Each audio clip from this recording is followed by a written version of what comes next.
The best practices for designing a garden is to first get clear on what plants are going to bring you the most joy.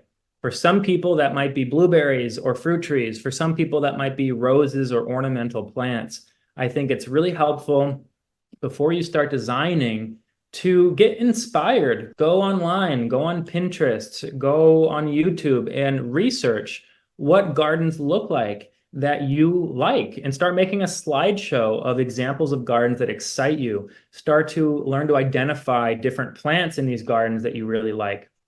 Then the next step is going to start thinking about how are you already using your space?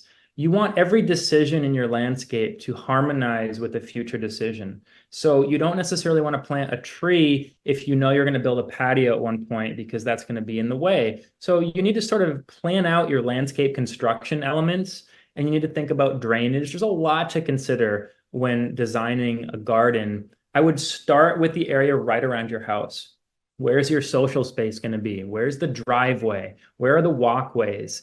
Then start thinking about, okay, where's the property line? Maybe you start with your trees and larger shrubs along the property line to start to make it feel like a large outdoor living room. Then start working your way in. I think a mistake I often see is people not looking at the big picture of their landscape and they just start planting without a plan.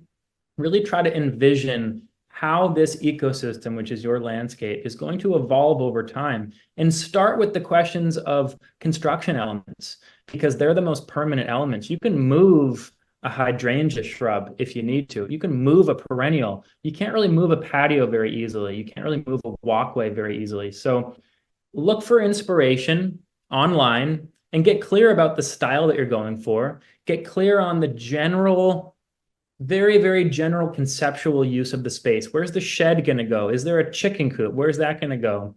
Is there a greenhouse? Where's that going to go? Is there a walkway? Where's that going to go? Is there a major drainage problem and everything's draining to the wrong area right by your foundation? Maybe you need to address some landscape construction elements first before you start planting and designing your garden. So figure out the landscape construction side of your landscape.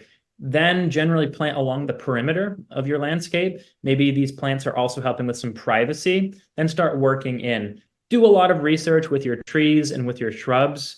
If you're planting any annuals, these are plants that die at the end of the season, just have fun. Plant those wherever. They're not going to last forever. But if you're planting a tree or a shrub, ideally make sure it's not invasive. Ideally make sure it doesn't get way too tall for the space. Be mindful of the different heights and have fun with it. Just start a list of the things that are going to bring you the most joy. And then every design is like a puzzle. You need to figure out a lot of these different parts of the puzzle before you actually want to plant something. And one last thing I'll say is ideally, every design element is serving multiple functions. So that tree along your property line, it's not just an ornamental tree that provides beauty. It's also screening the view of your neighbor's house. It's also maybe providing pollinator habitat. It's also maybe something that you can harvest from. Maybe it's a fruit tree. Maybe it provides fragrances that are beneficial. You want to check as many boxes as possible with every single design element.